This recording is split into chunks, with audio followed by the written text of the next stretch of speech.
J'ai appelé ce texte « Penser la montagne », P-A-N-S-E-R. Marcher, mais pas dans les tiens, suivant les matins, ce sont tes pas dans les miens. Un réveil sonne, ça chuchote, ça étouffe un rire, ça sort, on se retourne, se rendormir. Un réveil sonne, encore, le nôtre cette fois. On sort du sac à viande, tout chaud, on s'habille, à moitié endormi. J'accroche mon soutien-gorge et je ris, les mains derrière le dos. Je me dis, j'accroche mon soutien-gorge au milieu de pas mal de monde et c'est aussi naturel que d'enfiler des chaussettes, que j'enfile donc, après avoir crémé mes pieds, que je glisse dans les crocs du refuge. En chuchotant, nous aussi, on range la frontale, le livre, on plie le sac tout tiède, on sort du dortoir, le soleil se lève à peine, on se salue dans la salle, on retrouve ceux avec qui on avait dîné. Bien dormis, de grosses tartines de pain suivant les refuges des confitures maison. Je prends le pique-nique, toilette de chat, constipation. Autant j'agrafe mon soutien-gorge dans le dortoir, autant être aux toilettes pendant que d'autres se brossent les dents, juste en face de la porte, c'est plus délicat. Tout comme se brosser les dents le matin avec les odeurs. Oui, mais l'odeur, c'est aussi l'humain. On oublie l'odeur. L'odeur, sa propre odeur de sueur, de pied. Je connais le léger fumet des collants après une belle soirée d'été, ni dérangeant, ni désagréable. Un mélange nylon, parfois légèrement, synthétiquement, chimiquement parfumé. Je connais le léger fumet des chaussettes après une journée de ville, dans des chaussures de ville. Mais là, il s'agit d'une puissante palette. Ce que j'ai découvert au moment d'enlever mes chaussures, c'est que l'égalité homme-femme pour les odeurs était acquise. On laisse les crocs dans la salle des sacs. Les gros sacs des pros aux objets pesés. Solides, organisés, rangés. Celles et ceux qui n'emportent pas les cartes IGN mais les découpent. Celles et ceux qui dorment à proximité et prennent leur douche glacée. Celles et ceux dont les mollets bronzés émergent de grosses chaussettes. Il va faire beau. On sort lasser ses chaussures, la tête encore endormie, le corps impatient comme un gamin, installer son sac sur le dos, départ dans l'air frais, la crème, les lunettes pas loin, c'est parti. Le son des bâtons, replier les bâtons, le son de la fermeture éclair, jusqu'au cou le matin, ouverte quand le soleil tape. Le gilet noué autour de la taille, puis fourré dans le sac à la faveur d'une pause. Se jeter dans l'herbe tendre en étoile au milieu des fleurs. Combien de likes pour mes bras en croix, garder jalousement pour soi ses bras en croix, le papillon sur sa casquette, sans statut, sans partager. Marcher, mais pas dans les tiens, suivant les matins, ce sont tes pas dans les miens. Suivre le balisage du chemin, suivre les couleurs ou les cairns, assemblage de pierres les unes sur les autres, ajouter sa pierre, en faire tomber plusieurs, on reconstruit, on repart de gros cailloux en gros cailloux. La montée abrupte, le téléphone bip, l'Italie, on s'accroche aux cordes, on grimpe sans regarder en arrière, on s'arrêtera en haut, pas avant, un pied, puis l'autre, cuisse en feu, tempes battantes, cheveux collés, respiration, souffle, on lève les yeux, le col a disparu. Il semblait proche, mais ça monte encore. Boire, s'encourager, éboulis, des bouquetins dans le pierrier. Un chasseur expliquait qu'il tuait la bête sans qu'elle s'en rende compte pour la tendresse de la viande non stressée. Lorsqu'il l'écorchait dans son garage, il glissait dans sa gueule un brin, je n'ai plus le nom de la plante. Deux petits fronts l'un contre l'autre, un adulte qui surveille, parc du Mercantour, les bêtes ne craignent pas l'humain. La pente, le dénivelé positif, le cœur cogne, le son des pierres sous nos pas, la respiration de l'autre, se concentrer, marcher lentement, mais très régulièrement, le chemin, au bout de sa chaussure, ne plus penser. Regarder le sommet sans vouloir, on n'y est pas, mais vraiment pas. Grogner, râler, et ça râle, mais ça monte. Et le truc c'est râler, ou chanter, ou se plaindre, ou se taire, mais avancer. Prendre de l'eau, remettre de la crème, repartir, pas à pas, trébucher, entendre les pierres rouler, ça va? Grogner encore, les quelques mètres, quelques pas, le col, rire. Laisser tomber le sac, souffler, rouge pivoine, faut que tu boives là. Les mains sur les hanches en tirant la langue et devant nous le panorama. On distingue un trait fin, le chemin parcouru, l'étonnement, la joie, le nom des montagnes, une barre de céréales, la photo devant le poteau du col, boire de l'eau, la photo de nous deux au retardateur pour le calendrier, très important le projet calendrier. Chaque mois, tourner la page, se porter là-bas, au col, au lac, à la vallée, au refuge, sur le névé, le coup de soleil sur le mollet, la genouillère, parce que la tendinite de l'année dernière avait stoppé net le projet, annulé les gîtes et les refuges. Bon courage, madame. Manque d'entraînement, madame. Entraînement, jogging. Aujourd'hui, la genouillère pimpante. On prend la pose au col, en chemisette à carreaux, le pied sur un rocher. On remercie la montagne, on est fiers, ça se mérite. On voit les 4x4 qui montent les touristes au refuge. On voudrait ignorer où vont tous les cacas, nos poubelles, tubes de lait concentré, comme si tout disparaissait. Au col, un bouquetin passe ses cornes par la fenêtre du fort abandonné. On ne veut pas que ça s'arrête. On voudrait être les seuls humains. Il est rejoint par un troupeau, mâles, femelles et petits. On voudrait surtout que la montagne soit forte, qu'elle soit solide, parce que si elle ne tient pas, alors nous. Ils passent tous par les fenêtres du fort. Un mâle gratte le sol avec son sabot, suce les coques de pistaches jetées par les touristes et les crache. On veut être aveugle et sourd, parce que ce sont nos vacances, les randonnées, la montagne, nos vacances, et réchauffement climatique, disparition des glaciers, ballons d'eau chaude livrés au refuge. On rapatrie des carottes glaciaires en Antarctique pour sauver la mémoire de l'histoire de notre planète. Une voiture de gendarmerie sur le chemin du GR. La gendarme. Bonjour messieurs, dames, on nous a prévenus de migrants dans le secteur, ils ne sont pas méchants, normalement il n'y a pas de problème. Tu dis que tu offriras de l'eau. Voilà, c'est très bien madame, nous sommes tous humains. Descendre le sentier vers Menton, des sacs abandonnés, un blouson, une chaussure, un jardin avec un lama blanc, un écriteau de bienvenue en plusieurs langues, un thé offert, bien refermer la porte à cause du lama. C'était en 2017. En 2018, génération identitaire, 2 hélicoptères, hommes jeunes devant les caméras, planter des piquets, dérouler un filet de plastique orange, recréer des frontières. Nous sommes des camarades, des amis, des frères, un clan. Invoquer Perséphone, déesse rendue à la terre, à sa mère Déméter, chaque printemps semer, cultiver, récolter, semer, s'aimer, aimer la terre. Imaginons une ligne transfrontalière, une ligne de 180 mètres de long, plantée de 2000 bulbes de narcisses, fleurs de Perséphone, sur le tracé d'une faille, la faille entre le terrible et la plaque d'inertie opposée à tous les calculs. Penser la montagne avec une ligne de bulbes, mettre ses doigts dedans, planter et dire « je crois ». Merci infiniment. Merci. Je vais dire en exergue un petit morceau d'un rapport technique d'un ce qu'on appelle un DOCOB, un document d'objectif pour le programme Natura 2000 qui s'occupe de gérer des espaces naturels au niveau européen. Et c'est un rapport que j'ai lu parce que je travaillais en Haute-Marne sur le plateau de Langres. Et donc c'est le rapport ONF de 3 sites sur le plateau de Langres qui sont des sites où il y a beaucoup de marécages.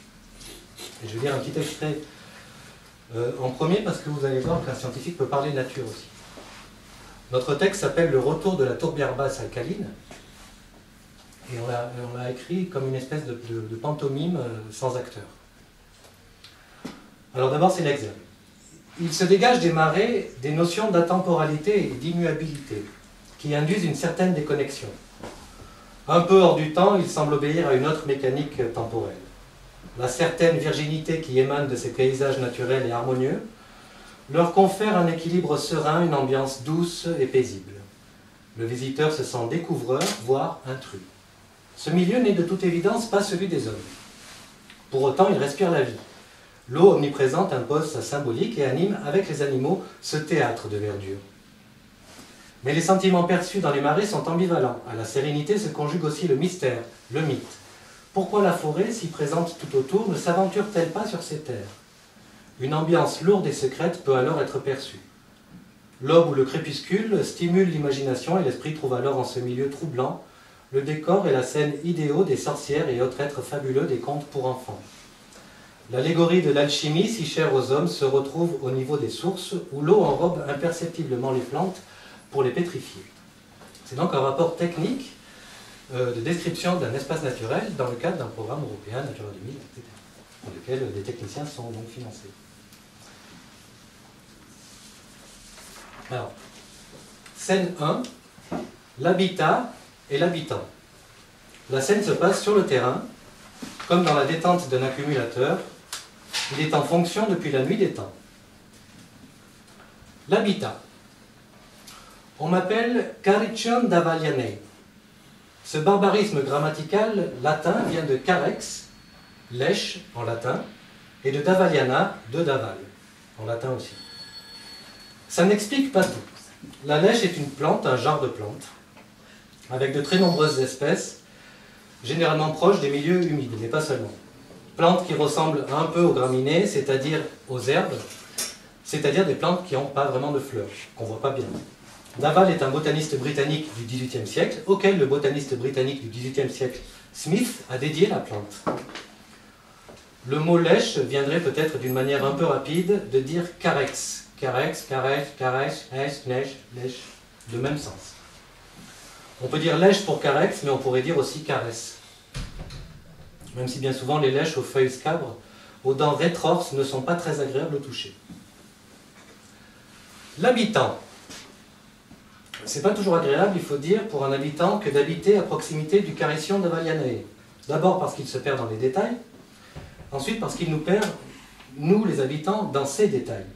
Les touradons, par exemple, ces mottes concrètes qu'il faut contourner, ou bien les concrétions du tuf qui subitement s'effondrent en gouffre, les chenaux en eau où trébuche le pauvre air perdu dans ce maquis humide. L'habitat. Moi et les miennes, c'est vrai, nous ne nous donnons pas facilement. La caresse se mérite. Moi et les miennes, les autres lèches, la lèche à bec, la lèche à beaux fruits, la lèche bleuâtre, la lèche jaunâtre, la gentiane, le troscar, la parnassie des marais, le choin noir, le choin ferrugineux, les différentes vinaigrettes, la topheldie à calcul, la sfertivivace. L'habitant. Au fait, pour tout dire, moi, le Cariccion d'Avalianei, appellation ou toponyme qu'on peut traduire prosaïquement en parvocarissé des tourbières basses centro-européennes à boréo-montagnarde basophile, ou plus vulgairement encore en tourbière basse alcaline, moi, le Cariccion d'Avalianei, je le connais surtout en plaine, en Haute-Marne. Ah, la Haute-Marne, c'est autre chose que la Haute-Alpe. L'habitat. Il faut dire que contrairement à l'habitant, nous ne souffrons pas de vertige. Nous ne craignons pas l'altitude, nous qui accueillons, entre autres bestioles, les petits escargots qu'on appelle vertigos. L'habitant. Des plantes alpines dans les marnes. L'habitat. Mais ces abysses sont pour nous terribles, déchirants. Ces abysses nous abîment. Parce qu'en bas, tout au fond de la terre, au fond du gouffre où l'eau circule, il y a le feu du volcan. Le feu qui brûle, le feu qui sèche, le feu qui chauffe. Nos marais s'étiolent, nos tuffières se vident, nos réserves se diluent, nos réseaux s'assèchent, nos mousses se lyophilisent. Pourquoi? L'habitant. Le réchauffement climatique est la cause de 62% de l'habitat. Non, bla bla bla. Le réchauffement climatique, ni toi ni moi ne savons ce que c'est. Le réchauffement climatique en Haute-Marne. Le réchauffement climatique en Haute-Alpes. C'est une blague. Est-ce que tu veux dire un petit mot sur cette première scène? Non, rapidement.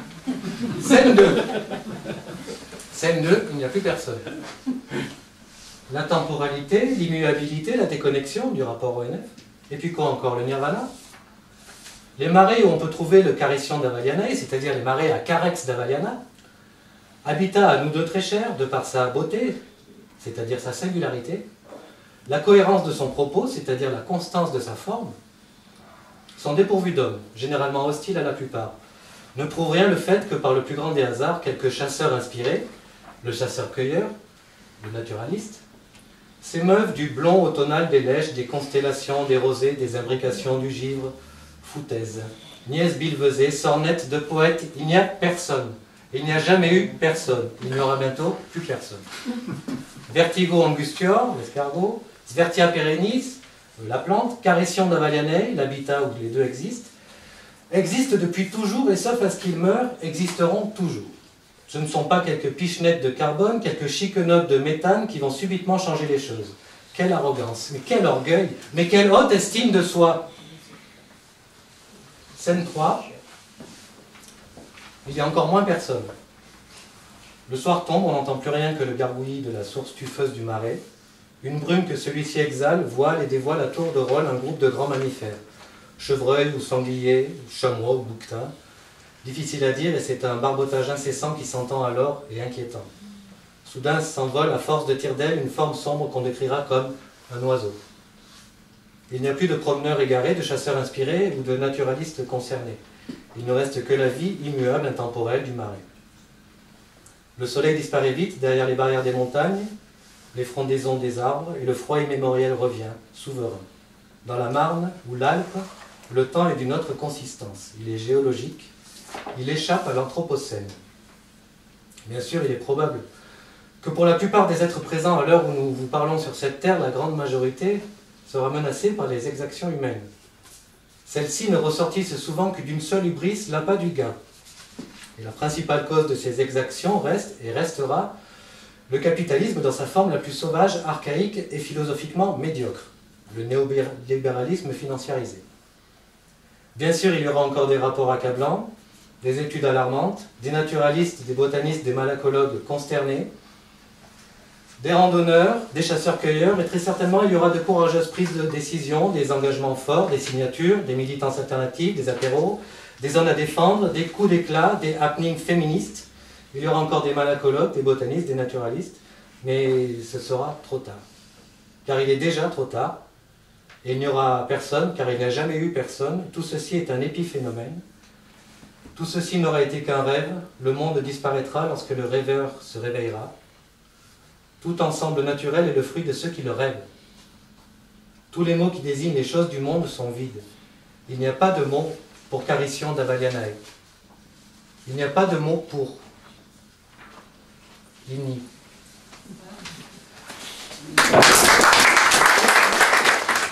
Géopoétique du Rhône. Aussi loin que je me souvienne, ma conscience géographique s'organise autour du Rhône et de la Saône. Enfant, j'habitais un faubourg posé sur la plaine alluviale où Lyon trouve à s'étendre sur la rive gauche, et le fleuve m'apparaissait comme une lointaine frontière. De l'autre côté se trouvait le centre-ville, ses embouteillages et son agitation, ses façades noires et ses rues pécantes. À l'école ou en famille, les évocations du fleuve charriaient des images de puissance, de péril et de majesté. La marquise de Sévigné avait éprouvé des frayeurs dans le coche d'eau. La crue de 1840 avait fait s'écrouler 600 maisons. Et mes cours de géographie désignaient le Rhône comme une généreuse mine de houille blanche, ce qui excitait en moi une gratitude mêlée d'incompréhension. Malheur à qui s'y baignait, ces tourbillons et ces tumultes passaient pour venir à bout des meilleurs nageurs. Seul le désespoir et la témérité pouvaient conduire à s'y hasarder. Ces eaux me semblaient apporter jusque sous les ponts de Lyon la dangereuse nervosité des torrents valaisans qui alimentent son cours supérieur. Nous cultivions envers la Saône des sentiments plus ordinaires. Elle trace une frontière moins tranchée entre la presqu'île et le vieux Lyon, joyau architectural longtemps méconnu. Dans les années 60, les immeubles Renaissance des quartiers Saint-Jean et Saint-Georges abritaient des familles modestes et des travailleurs immigrés derrière leurs murs décrépits. Brune et sinueuse, la Saône apportait à leurs pieds la langueur des plaines lentement traversées, Dombes et Bresse, et le souvenir amorti de la moyenne montagne. Du côté de Neuville, il arrivait encore que des familles se baignent les jours de canicule.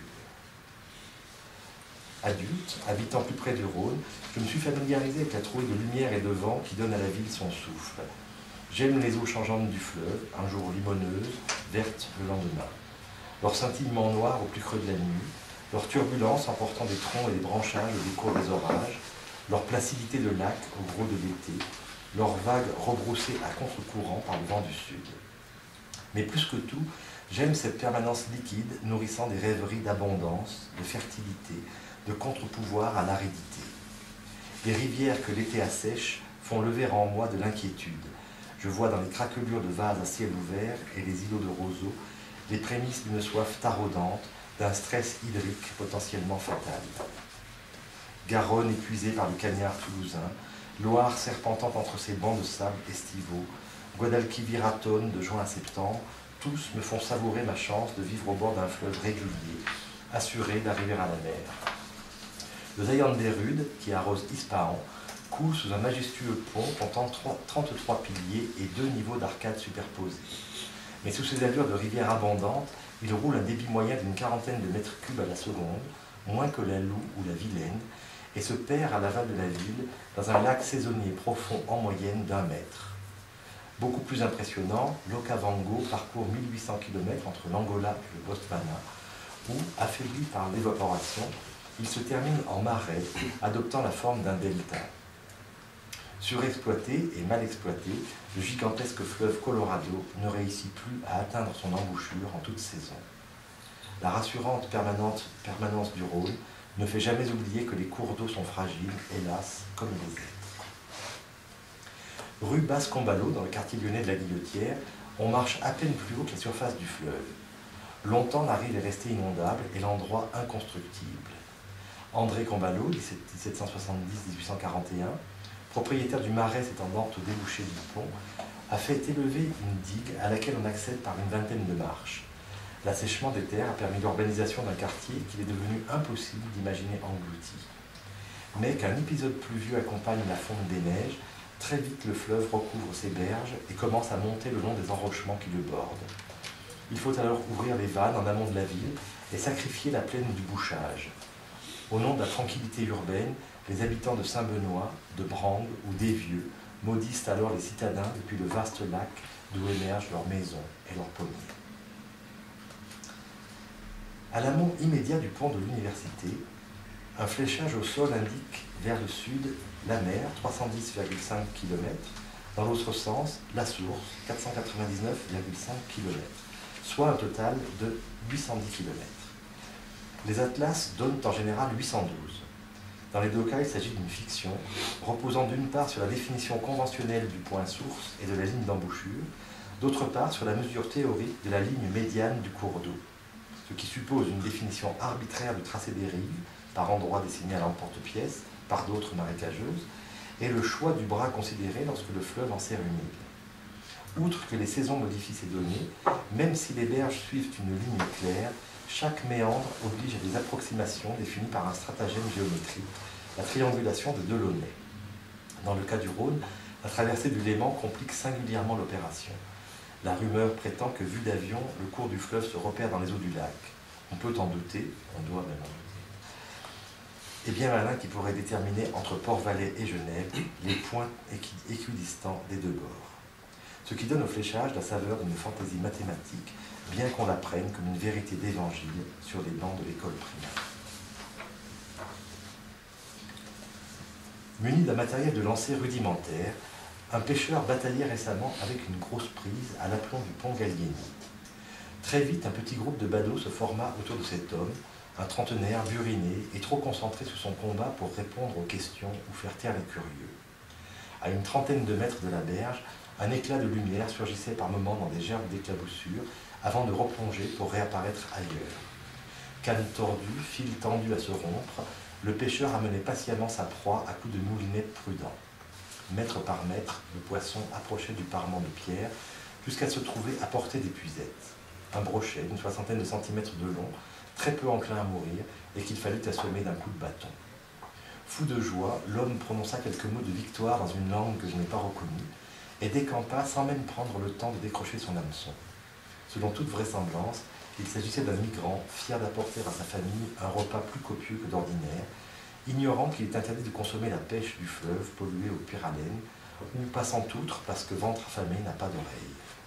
Nous l'avons regardé partir, symbole vivant des folies de notre époque, vers le festin empoisonné contre lequel personne n'avait eu le temps ni le cœur de le mettre en garde.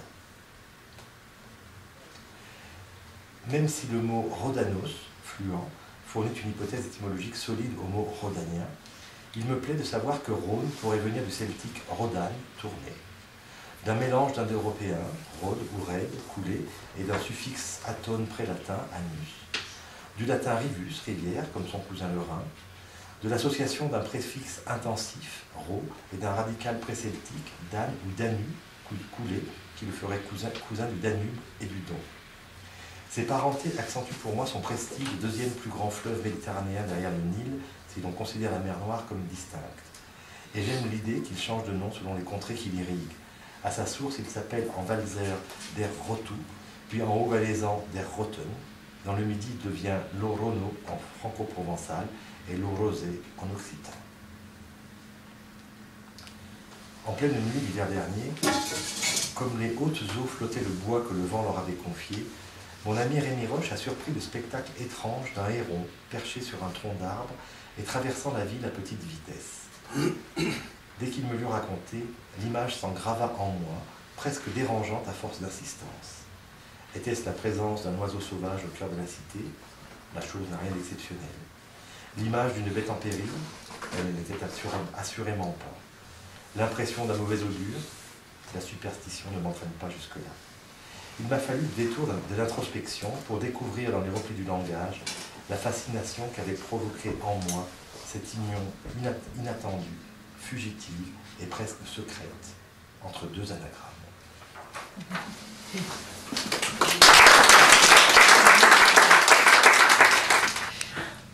Ça s'appelle Leçon d'anatomie. Au commencement, il y a les noms. Ils sonnent comme ceux des monstres mythiques. Montruan, Teineverge, Col des Taureaux, Grande Fourche, Tour Noir, Aiguille d'Argentière, Mont-Dolent, Dent du Géant, Grande Luy, Pointe Isabelle, les droites, les courtes, Triolet, Grand Goliath, Mont-Percé, Grand Montcalm, Louvilly, le Barin, Mont de l'Étoile, Roc Noir, Blanc de Moming, la Maya, Roc d'Ordinal, Pigne de l'Allée, les Diablons. Les histoires qu'il raconte, le son et le sens, toute la géologie en images. Les premières années, c'est notre seul exotisme, cette litanie de sommets, de vallées, les noms rutiles sur la carte avant même les paysages promis, nous attirent comme des aimants. On grandit là-dedans, dans cette pâte figée avec les parents qui désignent du doigt, au loin, les neiges éternelles. Eux, ils n'y mettent pas les pieds, venus du monde d'en bas, ils craignent les hauteurs dangereuses où errent les âmes des morts. Un jour, la presse annonce que les corps d'un couple égaré en 1942 viennent d'être rendus, pour ainsi dire recrachés par les lèvres du glacier. Il y a ces légendes qui parlent des âmes condamnées à errer tout là-haut. Un hélicoptère conduit sur les lieux la dernière fille du couple, presque nonagénaire. La voilà plus vieille que ses parents. Et soudain, c'est eux qui ont l'air jeunes.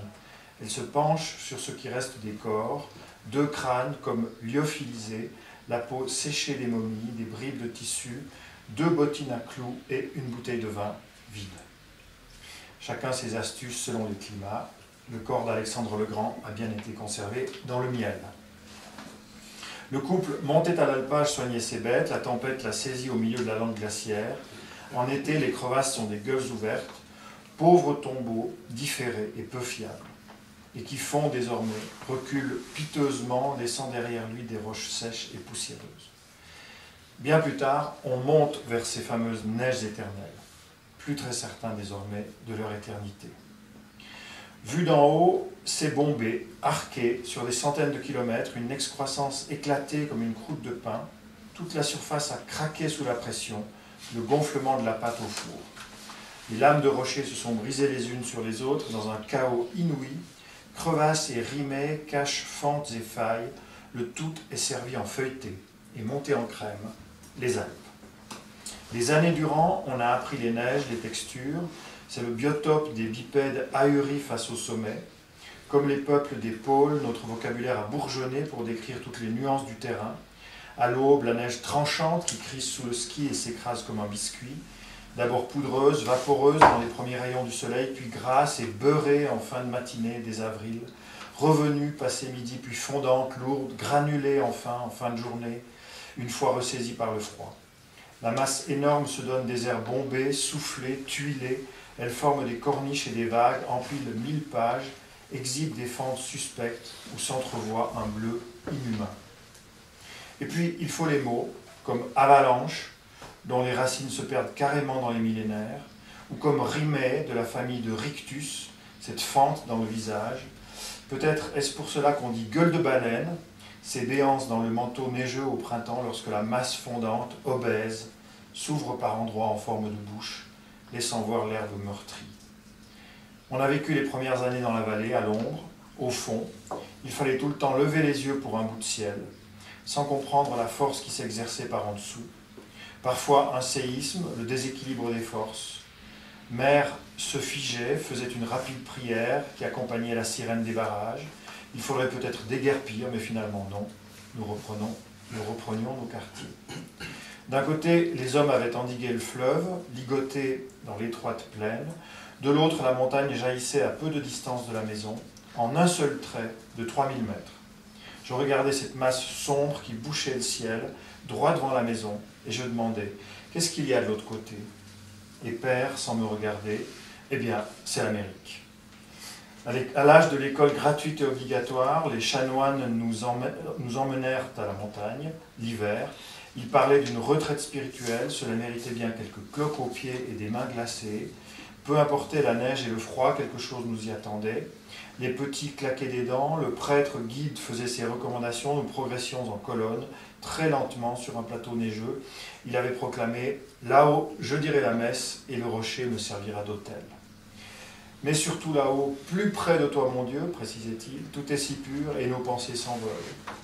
On l'offrirait à plus grand que nous. Face à tout ça, nous serions humbles, misérables et notre orgueil serait brisé d'un coup. C'est alors que s'élevait des mains nues du prêtre l'hostie fluorescente, la ronde tranche glacée, sans tache, comme arrachée à la falaise, et qu'on aurait léchée. Aujourd'hui, tout cela a disparu, mais on veut toujours tâter la frontière, titiller les trétillés de la carte géographique. Ouverte sur la table, trop souvent dépliée, pelucheuse et bombée, elle forme une chaîne de montagnes russes. Dans ses plis, les Alpes se redessinent en formes imprévues. On rêve d'abord le terrain sous nos pieds. Nous voilà au centre d'une couronne rocheuse, on sillonne des promontoires creusés de torrents.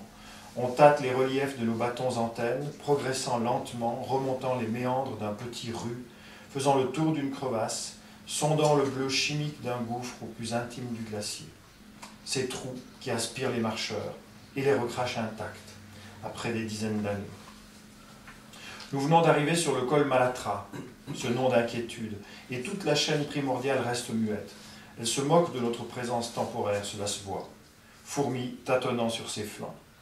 Au-dessous du col, c'est le plein été, on traverse une grande coulée bleuâtre, argileuse. Le pergélisol a cédé et libéré un fleuve de sable et de pierres maintenant figé. Les jours précédents, on a parcouru plusieurs vallées, observé vers le haut les glaciers à reculons. Leurs pattes blanches avaient tâté les forêts, voilà qu'ils rétractent les griffes et disparaissent dans la pente, intouchables. Le géant européen, l'Aletsch, échangeur de glace au carrefour de Concordia Platz, s'effondre sur lui-même, déstabilisant des pans entiers de vallées. Des failles apparaissent dans la moraine, cisaillées de dizaines de centimètres par mois, et les arbres vacillent comme des allumettes. Dire encore à voix haute leurs noms. Montruan, Tenneverge, Col des Taureaux, Grande Fourche, Tour Noir, Aiguille Argentière, Mont-Dolent, Dents du Géant, Grande Luy, Pointe Isabelle, les droites, les courtes, Triolet, Grand Goliath, Mont Percé, Grand Montcalm, Louvie, Le Parrain, Mont de l'Étoile, Roc Noir, Blanc de Moming, La Maya, Roc d'Ordinal, Pigne de l'Allée, Diablon. Détailler les clochers, les clochetons, les tours, nommer les aiguilles, les becs, les pignes, les pointes, les alternances de combat et de créta, de la litanie des hornes, des fourches, forqueta, forcla, fourca, des cols en épingles, pas ou passages, fenêtres, fenestrales ou finster, et dans la glace, les fissures, les fentes, les raies, les rimets. On croit marcher sur un grand corps primordial avec ses bosses, ses fentes, ses os, répéter sa géographie, cette leçon d'anatomie. Tout au fond, écouter les fluides érodant la pierre, les galets lissés jusqu'au sable, si loin des hommes, si haut, on dirait une gravière, une immense usine à broyer, à trier. Mais pourquoi? Mais pour qui?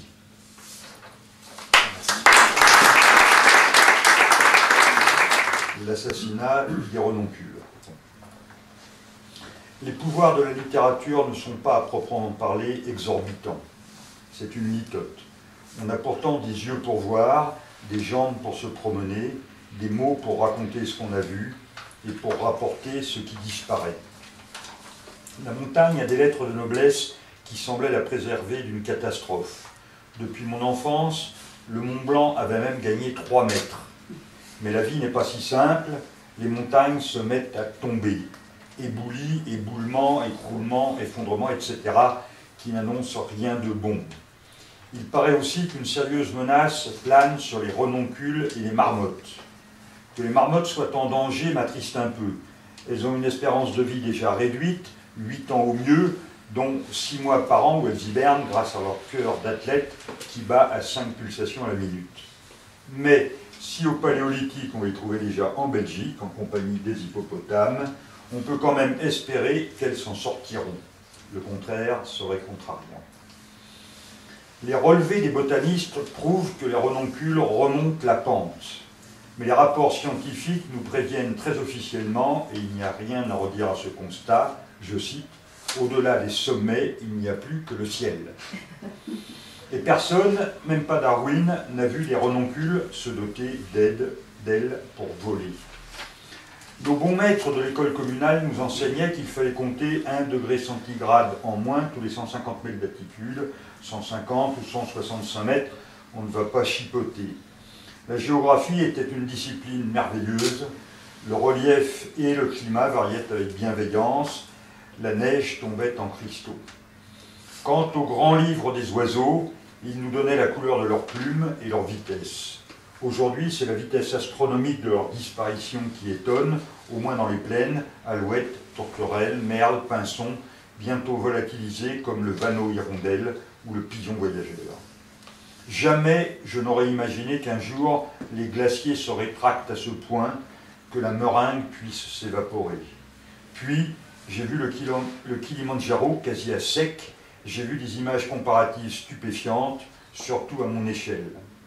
Même le glacier blanc recule à toute allure, renvoyant à une sorte de préhistoire ce week-end de l'Ascension où nous sommes montés à ski, seuls, au dôme de neige des Écrins, depuis la barrière des Clos. L'été, on se baladait entre les fleurs, sans trop de risque d'erreur, en leur donnant un nom, rhododendron, gentiane, edelweiss, renoncules donc, boutons d'or, qui sont des renoncules mineurs, mais éblouissantes, et trolls, au féminin, qui sont des renoncules majeurs, d'autres encore, parmi la rocaille, la prairie ou les prés. La nouvelle d'Alfred Döblin, l'assassinat d'une renoncule, n'en finit pas d'affirmer son titre prémonitoire. Étrange, écrite à la belle époque, d'avant le temps des catastrophes, par un médecin spécialiste des trous de mémoire, elle donne corps à un héros soumis à des forces démoniaques qui se voit décapiter une renoncule. Je cite, « Son bras se dressa, la canne siffla, vlan, la tête vola ». Par nature, elle se termine sur une sombre perspective. Imaginant être du côté du droit, le héros s'en va le cœur léger, assassiner toutes les renoncules. Je cite, « Il pouvait tuer autant qu'il voulait ». La renoncule, pourtant, vient de loin, sinon du Paléolithique, au moins de Pline, du 25e des 27 livres de son histoire naturelle, Pline qui n'était pas encore l'Ancien et qui avait composé pour se faire la main l'art de lancer le javelot à cheval en un seul volume. Non seulement elle vient de loin, mais elle va loin, puisqu'on lui doit le rire sardonique. Par ailleurs, j'ai lu qu'autrefois les chasseurs des montagnes en induisaient la pointe de leurs flèches pour l'empoisonner. Et j'ai pensé au passage que les éléphants d'Hannibal avaient dû sacrément les piétiner. Leur aptitude à s'adapter les a longtemps sauvées, et elles ont encore toute ma sympathie parce que j'ai lu qu'elles battaient des records d'altitude. La poésie démontre que le hasard, parfois, fait bien les choses. La renoncule rime avec le crépuscule. Baudelaire, Verlaine l'ont confirmé selon une vision assez simple, assez sombre. Apollinaire, étrangement, l'aurait laissé échapper. Comme souvent, c'est chez Desnos qu'on trouve l'antidote. Il nous dispense le contre-pied dans un poème qui s'adresse à Coco Belleuil. La renoncule y rime avec Hercule, et franchement, ça m'en impose. Parmi la multitude des espèces, les renoncules des montagnes et des glaciers ont ma préférence. La vallée de Chamonix a des beaux spécimens à faire valoir, depuis les Ouches jusqu'à Valorcine, et on en voit en pagaille sur le bord de la route en montant au Montet. Sur l'autre versant de la montagne, l'italien, elle relève du masculin, ranuncolo. J'en aurais admiré des courmayeurs, à côté d'aconites violets et de saxifrages sortis tout droit de Dubellay. Si on redescend la vallée, on arrivera un jour ou l'autre à Pieve di Soligo, à seulement 132 mètres au-dessus du niveau de la mer. C'est le joli village volubile où habitait Zanzotto. Naguère, il parlait encore au renoncule. Il l'a écrit au renoncule, au pavot et au topinambour, dans un paysage qui était son royaume et qu'il eût aimé préserver de la catastrophe climatique. L'étymologie nous met sur la voie de la disparition des grenouilles, renoncules, rainettes, etc. L'événement a lieu loin d'ici, mais c'est toujours le même principe, un champignon boosté par le réchauffement climatique. En théorie, l'humanité assiste à l'extinction d'une espèce par millénaire. En pratique, elle en a déjà connu plusieurs en même pas une vie de naturaliste. La grenouille dorée du Panama est rayée de la carte, la grenouille arlequin du Costa Rica, mal en point.